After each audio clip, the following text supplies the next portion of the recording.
नमस्कार. लग्नाची बेडी या मालिकेच्या आजच्या भागामध्ये मी तुम्हा सर्वांचे अगदी मनपूर्वक स्वागत करते. आजच्या भागामध्ये आपल्याला पाहायला मिळतं, राजश्री काकू राघवला म्हणतात, अरे आज श्रावणी सोमवार आहे ना, व वहिनींनी आज श्रावणी सोमवारचं सिंधूला व्रत करायला सांगितलं आहे. तर आता राघवा राजश्री काकूंना म्हणतो, परंतु आई हे व्रत तर काकू करायची ना. तर आता राजश्री काकू म्हणतात, अरे हो, आत्तापर्यंत वहिनीच करायच्या, परंतु काय झालं, वहिनींचीच इच्छा होती की आता रत्नपारखींच्या होणाऱ्या मोठ्या सुनेने हे व्रत करावं आणि म्हणूनच त्यांनी हे व्रत सिंधूला करायला सांगितलं आहे. आता मात्र राघव विचार करू लागतो. तर आता राजश्री काकू राघवला विचारतात, काय झालं, सिंधूचा विचार करतोयस ना, काळजी वाटते ना तुला सिंधूची, परंतु काळजी करू नकोस राघव, अरे व्रत पूर्ण झाल्यानंतर ती येईलच खरी, तू नको विचार करूस. आता तेवढ्यातच विनू हा राघवला आवाज देत येत म्हणतो, बाबा चला ना माझ्यासोबत खेळायला. तर राघव म्हणतो, आत्ता नको, आपण नंतर खेळू, आता माझं खरंच खूप महत्त्वाचं काम आहे. तर विनू म्हणू लागतो, ते तर नेहमीचंच असतं. राघव म्हणतो, नाही अरे विनू, खरंच खूप महत्त्वाचं काम आहे, प्लीज. तर त्यानंतर विनू म्हणतो, नाही बाबा, मला तर तुमच्यासोबत खेळायचंच आहे. तर राघव म्हणू लागतो, हो विनू, आपण खेळू, पण आपण संध्याकाळी खेळू, चालेल तुला. विनू म्हणतो, नाही. आता राजश्री काकू राघवला म्हणतात, अरे राघव, अरे सिंधू तर मंदिरामध्ये गेली आहे आणि तिचं व्रत पूर्ण झाल्यानंतर ती घरी येईलच, परंतु तोपर्यंत तू विनूचं मन नको मोडूस, त्याला खेळायचं आहे ना तुझ्यासोबत, मग जा ना, थोडा वेळ त्याच्यासोबत खेळ ना. आता राघव म्हणतो, ठीक आहे. आता राघव आपल्यासोबत खेळणार, आपले बाबा आपल्यासोबत खेळण्यासाठी येत आहेत हे पाहून विनूला खूप आनंद झालेला असतो. आता विनू धावतच राघवला खेळण्यासाठी घेऊन जात असतो. राघव म्हणतो, अरे थांब. आता राघव आणि विनूचं नातं पाहून राजश्री काकूंना खूप आनंद झालेला असतो. आता राघव आणि विनू बाहेर खेळण्यासाठी येतात. तर विनू म्हणू लागतो, बाबा पहिली बॅटिंग माझी. राघव म्हणतो, हे कोणी ठरवलं, आपल्याला तर आता टॉस उडवावी लागेल. तर आता राघव विनूला विचारतो, आहे का कॉईन, परंतु विनूजवळ काही कॉईन नसतो आणि म्हणूनच राघव म्हणू लागतो, नाही ना, मग पहिली बॅटिंग माझी. तर आता विनू म्हणतो, लहान कोण आहे. तर राघव म्हणतो, लहान तर तूच आहेस, परंतु आता खूप हुशार होत चाललायस तू. असं म्हणत राघवा बॅटिंग करण्यासाठी विनूच्या हातामध्ये बॅट देतो. आता विनू म्हणू लागतो, बाबा मला नीट खेळायचं आहे हा. तर त्यानंतर राघव म्हणतो, परंतु एक टप्पा पडला तर आऊट. तर त्यानंतर विनू म्हणतो की नाही असं काहीच नाही. तर राघव म्हणतो, ठीक आहे, एक टप्पा नॉट आऊट. तर त्यानंतर राघव बॉलिंग करतो आणि विनू बॅटिंग करत असतो. आता पहिल्या बॉलमध्येच विनू आऊट झालेला असतो. तर त्यानंतर राघव म्हणतो, आऊट. तर आता विनू म्हणतो की नाही, फर्स्ट बॉल ट्रायल बॉल. आता राघव म्हणू लागतो, कसला चिटर आहेस रे तू.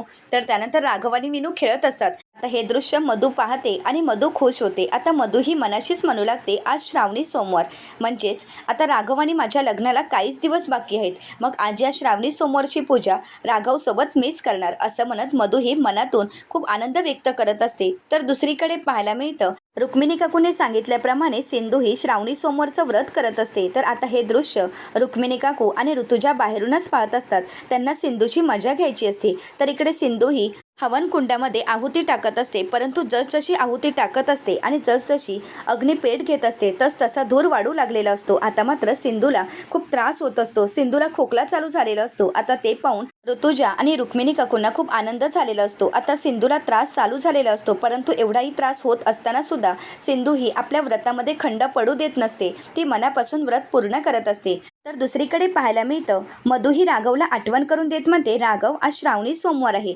आणि श्रावणी सोमवारची पूजा करण्यासाठी आपल्याला मंदिरात जावं लागेल, निघूया का आपण. आता त्याचवेळी विनू हा मधूला म्हणू लागतो, मम्मा अगं थोडा वेळ ना, प्लीज थोडा वेळ. तर मधू म्हणू लागते, अरे विनू ऑलरेडीच खूप उशीर झाला आहे, प्लीज तुम्ही नंतर खेळा ना. तर विनू म्हणतो, फक्त 5 मिनिटं मम्मा प्लीज. तर आता मधू म्हणत असते, नाही विनू. तर आता राघव म्हणू लागतो, मधू अगं तो बोलतोय ना 5 मिनिट, आणि तसंही आम्ही आत्ताच तर खेळायला सुरुवात केली आहे, त्यामुळे फक्त 5 मिनिट. तर मधू म्हणते, ओके ठीक आहे, परंतु फक्त 5च मिनिट हा. तर राघव म्हणतो, ठीक आहे. आता राघव आणि विनू खेळण्यासाठी सुरुवात करतात. आता राघव बॉलिंग करतो, परंतु विनू हरतो आणि त्यामुळे राघव खुश होतो आणि विनूला म्हणतो, आता तू हरला आहेस, आता मला बॅटिंग करायची आहे. तर विनू म्हणतो, ठीक आहे. तर आता विनूची बॉलिंग असते आणि राघवची बॅटिंग असते. तर राघव आणि विनू खेळत असतात. तर दुसरीकडे पाहायला मिळतं, धुरामुळे सिंधूचा जीव अगदी गुदमरत असतो, तरीसुद्धा सिंधू आपल्या व्रतामध्ये खंड पडू देत नाही. ती ओम नमः शिवाय या मंत्राचा जप करत आपलं व्रत पूर्ण करत असते. आता सिंधू ही धुरामध्ये अडकलेली पाहून ऋतुजा आणि रुक्मिणी काकूंना खूप आनंद झालेला असतो. आता ऋतुजा ही रुक्मिणी काकूंना म्हणते, आता अजून थोडा धूर झाला की ही घराबाहेरच जाणार आहे, एवढं मात्र नक्की. आता रुक्मिणी काकू खुश होतात. तर दुसरीकडे पाहायला मिळतं, मधू ही राघवला म्हणते, राघव अरे तुम्ही 5 मिनिटं म्हणाला होता, परंतु आता तर 15 मिनिट झाली आहेत. आता आपण निघायचं का? तर राघव हा मधूला म्हणतो एकच शेवटचा बॉल. असं म्हणत राघव बॅटिंग करतो, परंतु नकळतपणे तोच बॉल सिंधू ज्या रूममध्ये ते व्रत पूर्ण करत असते त्याच रूमच्या खिडकीच्या काचेवर पडतो आणि त्यामुळे खिडकीची काच फुटून तो बॉल ज्या ठिकाणी सिंधू व्रत करत असते त्या ठिकाणी हवनकुंडाच्या बाजूला जाऊन पडतो. आता मात्र सिंधू दचकते आणि पाहते तर तिथे बॉल पडलेला असतो. तर काचेचा आवाज येतात राघव वरती पाहतो तर राघवच्या लक्षात येतं की आपल्या हातून बॉलिंग केल्यामुळे खिडकीची काच फुटली आहे. आता मात्र विनूलाही धक्का बसतो. तर त्यानंतर राघव पाहतो आता राघवलाही धक्का बसलेला असतो कारण त्या खिडकीतून धूर येत असतो. आता त्याचवेळी इकडे सिंधूही आपला जीव गुदमरत असताना सुद्धा आपलं व्रत पूर्ण करत असते, परंतु काच फुटल्यामुळे रुक्मिणी काकू आणि ऋतुजा घाबरून गेलेल्या असतात. तर त्यानंतर विनू हा राघवला विचारतो की बाबा खिडकीतून धूर का येत आहे? राघव म्हणतो तेच तर मला माहीत नाही, आता जाऊन बघावं लागेल.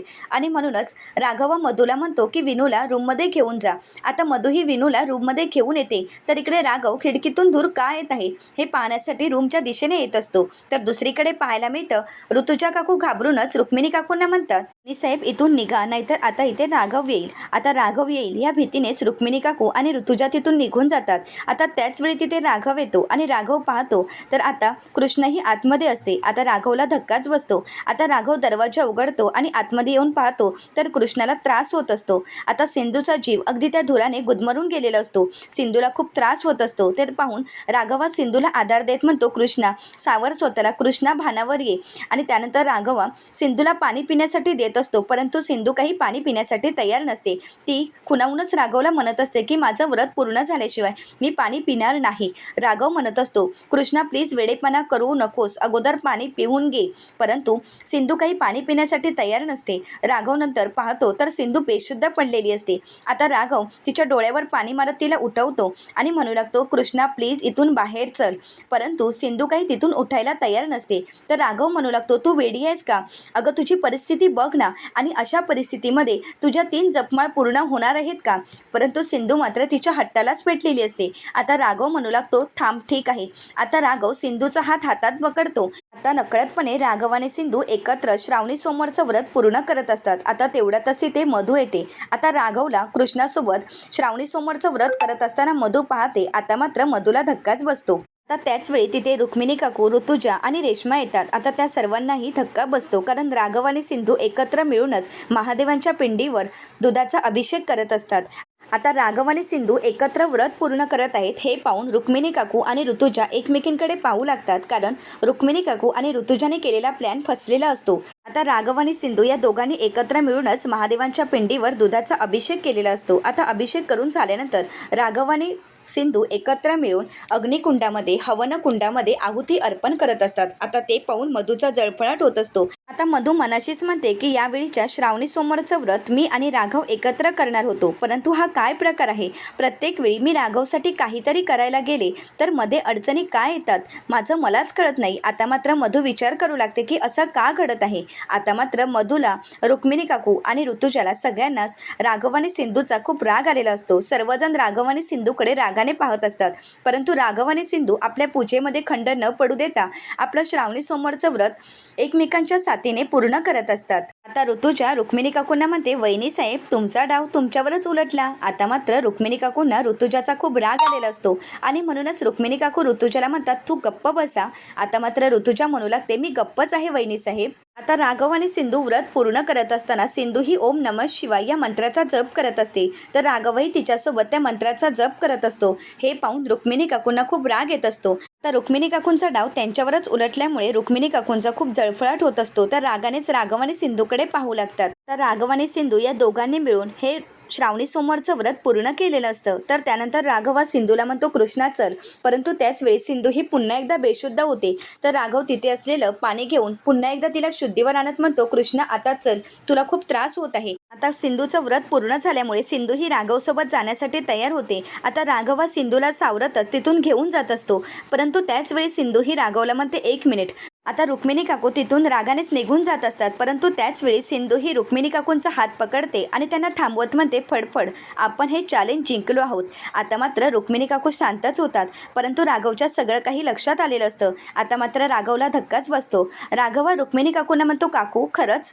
अगं ही तर आपल्याला मदत करण्यासाठी आपल्या घरी राहायला आली आहे. एवढंच नाही तर हिच्यामुळे कुठेतरी आईला बरं वाटत आहे आणि आपण सर्वजण हिला अशी वागणूक देत आहोत. सिरियसली हे योग्य आहे का? आता मात्र रुक्मिणी काकू राघवला काहीच उत्तर देत नाहीत. तर राघव रुक्मिणी काकूंना म्हणतो, काकू दरवर्षी तू श्रावणी सोमवारचं व्रत करतेस, परंतु आत्तापर्यंत मी कधीही पाहिलं नाही की दरवाजा खिडक्या बंद करून तू श्रावणी सोमवारचं व्रत केलं आहेस. मग मला आता सांग की हे व्रत दरवाजा खिडक्या बंद करून तू कृष्णालाच करायला का सांगितलं? आता मात्र रुक्मिणी काकूंजवळ या प्रश्नाचं उत्तरच नसतं. तर त्यानंतर ऋतुजा म्हणू लागते, राघव अरे तू काय बोलतोयस? अरे ह्या कृष्णाची बाजू घेऊन तू आज वहिनी साहेबांवर आरोप करत आहेस, त्यांना जाब विचारत आहेस. तर राघव म्हणू लागतो, नाही मी कोणालाही जाब विचारत नाही किंवा कोणावरही आरोप करत नाही, परंतु जे काही घडत आहे त्याबद्दल मी बोलत आहे. तर आता रुक्मिणी काकू ऋतुजाला म्हणतात, जाऊन दे का ऋतुजा, कसं आहे ना त्याला तर माझ्याशी वाद घालायला खूप आवडतो ना, कारण या अगोदर सिंधूची बाजू घेऊन तो माझ्याशी भांडायचा आणि आता काय,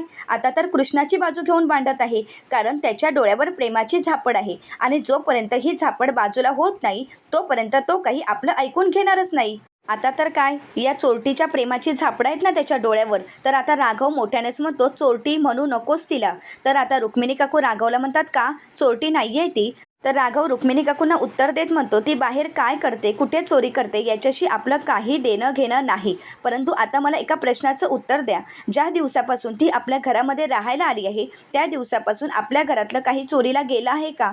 आता मात्र मधू, रेश्मा, ऋतुजा आणि रुक्मिणी काकू यांच्याजवळ काहीच उत्तर नसतं. राघव विचारतो, बोला ना काय झालं, आपल्या घरातून काही चोरीला गेलं आहे का? तेव्हा मात्र सर्वजण शांतच होतात. राघवा रुक्मिणी काकूंना म्हणतो, काकू एक गोष्ट कायम लक्षात ठेवा, ही फक्त आपली मदत करण्यासाठी आपल्या घरी राहायला आली आहे. तर रुक्मिणी काकू राघवला म्हणतात, हो ना, मग मदत करून दे आणि जाऊ देत ना. या घरची सून होण्याची स्वप्न ती का रंगवत आहे? आता मात्र राघवला धक्काच बसतो. तर त्यानंतर रुक्मिणी काकू राघवला म्हणतात, राघव एक गोष्ट कायम लक्षात ठेव, ही चोरटी या घरची कधीही सून होऊ शकत नाही. मी तिला या घरची सून होऊ देणार नाही. तर रुक्मिणी काकूंचा निर्णय ऐकून राघव रुक्मिणी काकूंना म्हणतो, काकू तू अशी का वागत आहेस सांग ना. अगं आम्ही कशासाठी लग्न करत आहोत, का करत आहोत हे तर तुला माहीत आहेस ना, की तू विसरली आहेस. मी आठवण करून देऊ का? असं म्हणत राघव रुक्मिणी काकूंना आठवण करून देत म्हणतो, काकू हे लग्न आम्ही फक्त आईसाठी करत आहोत, आईला बरं वाटावं यासाठी हे लग्न करत आहोत. काकू तू का समजून घेत नाहीस? प्लीज प्लीज काकू मला समजून घे आणि प्लीज असा गैरसमज करून घेऊ नकोस. तर राघव रुक्मिणी काकूंना रिक्वेस्ट करत म्हणतो, काकू प्लीज आता कोणतेही प्रॉब्लेम क्रिएट करू नका, प्लीज मी तुम्हाला रिक्वेस्ट करत आहे. तर त्यानंतर ऋतुजा ही राघवला म्हणते, राघव एक गोष्ट कायम लक्षात ठेव, पायातली चपला ही पायातच ठेवावी, ती डोक्यावर घेऊन त्याची शोभा वाढवायची नसते आणि ती डोक्यावर घेऊन कधी मिरवायचीही नसतात. आता राघव ऋतुजाला प्रत्युत्तर करत म्हणतो, या घरच्या सुनांनी या घरासाठी जेवढं केलं असतं ना तेवढंच कृष्णाही या घरासाठी करत आहे. तर आता राघवला रुक्मिणी काकू विचारतात, म्हणून तू त्याच्याशी लग्न करणार आहेस का? तर राघव म्हणतो की हो मी हिच्याशी लग्न करणार आहे. तर आता रुक्मिणी काकू राघवला विचारतात, या चोरटीसोबत तू लग्न करणार आहेस का आणि हिला या घरची सून बनून घेऊन येणार आहेस का? तर राघव म्हणू लागतो की हो मी हिच्याशी लग्न करणार आहे आणि तसंही हा माझ्या आयुष्याचा प्रश्न आहे, त्यामुळे निर्णय मलाच घेऊ द्या, त्यामुळे यामध्ये कोणीही पडू नका.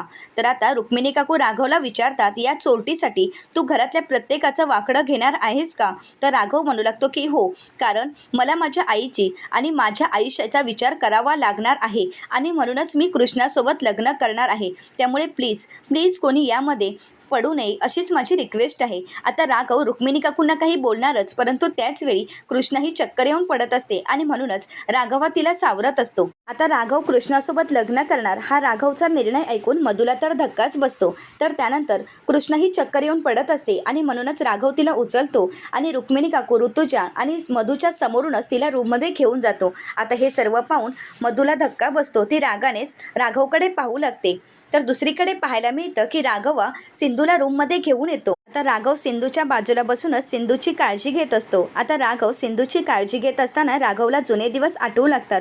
कृष्णा घरात आल्यापासून तिने आपल्या घरासाठी काय काय केलं आहे हे सगळं काही राघवला आठवत असतं। कृष्णाच्या येण्यामुळे आपल्या आईमध्ये जी झालेली सुधारणा हे सगळं काही राघवला आठवत असतं आणि राघवला सावरत असतानाचे क्षणही राघवला आठवतात।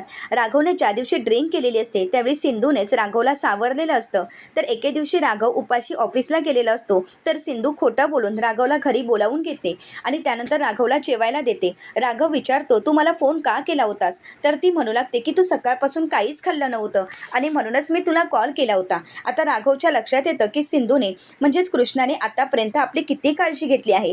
त्यानंतर रेश्मा आणि ऋषभला एकत्र आणण्यासाठी सिंधूने केलेले प्रयत्न आणि त्यांच्यामुळेच तर रेश्मा आणि ऋषभ एकत्र आलेले आहेत हे राघवला आठवत असतं। राघव मनाशीच म्हणतो की कृष्णामुळे, फक्त कृष्णामुळे ऋषभ आणि रेश्मा आज एकत्र आहेत। रक्षाबंधन दिवशी विनूला खूप वाईट वाटत असतं की आपली बहीण सावी रक्षाबंधनसाठी आली नाही, परंतु त्याचवेळी सिंधूने म्हणजेच कृष्णाने सावीची उणीव भरून काढलेली असते आणि विनूच्या चेहऱ्यावर हास्य आणलेलं असतं। हे सगळं काही राघवला आठवत असतं। राघव कृष्णाची काळजी घेत असतो। आता मधूने घडलेला सर्व प्रकार राजश्री काकूंना सांगितलेला असतो। आता राजश्री काकूंना सिंधूची खूप काळजी वाटत असते आणि म्हणूनच राजश्री काकू सिंधूला पाहण्यासाठी तिच्या रूममध्ये येतात आणि राघवला विचारतात, राघव तू डॉक्टरांना बोलवलं आहेस का? तर त्यानंतर मधूही राघवला म्हणते, राघव मी सगळं काही आईंना सांगितलं आहे। तर आता राजश्री काकू म्हणतात की हो, राणीने मला सगळं काही सांगितलं आहे, परंतु राघव मला कळत नाही की आतापर्यंत वहिनींनी असा उपवास असं व्रत कधीही केलं नव्हतं, कधीही त्यांनी हवन कुंड वगैरे केलं नव्हतं, मग त्यांनी कृष्णालाच असं सिंधूलाच असं का करायला सांगितलं? आता मात्र राघवलाही काही कळत नसतं। राघव राजश्री काकूंना शांत करत म्हणतो, आई अगं तू विचार करू नकोस, जे काही घडून गेलं आहे त्यावर चर्चा करण्यात काहीच अर्थ नाही। राजश्री काकू म्हणतात की असं कसं बोलतोयस राघव तू? अरे सिंधूला जर काही झालं असतं तर राघव म्हणू लागतो, आई तू काळजी करू नकोस, सिंधूला काही झालं नसतं। तर राजश्री काकू राघवला म्हणतात, नशीब तू वेळेवर पोचलास। राघव म्हणतो, मी तसंही सिंधूला काही होऊ देणार नाही। आता हे ऐकून मधूला धक्काच बसतो। राजश्री काकू राघवला म्हणतात, मला माहीत आहे राघव, तो सिंधूला काही होऊ देणार नाही, कारण तुमची जोडी देवानेच बांधली आहे। तुम्हा दोघांना देवानेच एकत्र आणलं आहे। आजपर्यंत तुमच्या आयुष्यात एवढी संकट आली, परंतु त्या सगळ्या संकटांना दोघंही धैर्याने सामोरे गेलात आणि म्हणूनच आज तुमची जोडी एकत्र आहे। परंतु मला एका गोष्टीचं आश्चर्य वाटतं, जेव्हा तुम्हा दोघांपैकी एकावर संकट ओढावतं तेव्हा दुसऱ्याला या संकटाची चाहूल आपोआपच लागते। आता राघवही राजश्री काकूंच्या बोलण्याचा विचार करू लागतो। तर आता राजश्री काकू राघवला म्हणतात, आतापर्यंत दोघांनी जशी एकमेकांना साथ दिली आहे तशीच आयुष्यभर एकमेकांना साथ द्या, कधीही एकमेकांचा हात सोडू नका। तर आता राघवला सिंधूची खूप काळजी वाटत असते आणि म्हणूनच राघवा सिंधूची काळजी घेत असतो। तर आता त्या दोघांना एकत्र पाहून राजश्री काकूंना खूप आनंद झालेला असतो, परंतु मधूचा मात्र जळफळाट होत असतो। तर पुढील भागामध्ये आपल्याला पाहायला मिळतं, मधू ही राघवला विचारते, राघव आपण श्रावणी सोमवारचं मंदिरात जाऊन येऊया का? तर राघव म्हणू लागतो, कृष्णाला अजूनही शुद्ध आली नाही, त्यामुळे मी कुठेही जाणार नाही, तू जाऊन येऊ शकतेस। तर मधू म्हणू लागते, राघव आता हे अतिच होत आहे। तर आता राघव मधूला म्हणतो, कृष्णाच्या जागी कोणी असतं तरी मी तेच केलं असतं, त्यामुळे प्लीज तू असा गैरसमज करून घेऊ नकोस। तर दुसरीकडे पाहायला मिळतं, ज्यावेळी कृष्णा शुद्धीवर येते त्यावेळी राघव विचारतो की तुला हे चॅलेंज ॲक्सेप्ट करायची काय गरज होती आणि अशी कुठली पूजा असते का? परंतु सिंधू ही काहीच बोलत नाही। तर दुसरीकडे पाहायला मिळतं, रुक्मिणी काकू ऋतुजाला म्हणतात की मी कृष्णाला अजून एक चॅलेंज देणार आहे। तर आता मात्र ऋतुजाला धक्काच बसतो। ऋतुजा विचारते, अजून एक? तर रुक्मिणी काकू म्हणतात की हो, अजून एक मी तिला असं चॅलेंज देणार आहे की ते चॅलेंज जर तिने पूर्ण केलं तर मग मात्र मी तिला रत्नपारखी घराण्याची सून करून घेणार आहे। आता हे ऐकल्यानंतर ऋतुजाला तर धक्काच बसतो। आता रुक्मिणी काकू नवीन कोणतं चॅलेंज सिंधूला देतील आणि ते चॅलेंज सिंधू पूर्ण करू शकेल का? आता सिंधू खऱ्या अर्थाने रत्नपारखी घराण्याची सून म्हणून योग्य ठरेल का? या सर्व प्रश्नांची उत्तरे पाहण्यासाठी चॅनलला नक्कीच सबस्क्राईब करा। आजचा व्हिडिओ तुम्हाला कसा वाटला हे कमेंट करून नक्कीच कळवा। आजचा व्हिडिओ जर तुम्हाला आवडला असेल तर व्हिडिओला लाईक करायला विसरू नका। व्हिडिओ पाहिल्याबद्दल तुम्हा सर्वांचेच अगदी मनपूर्वक धन्यवाद।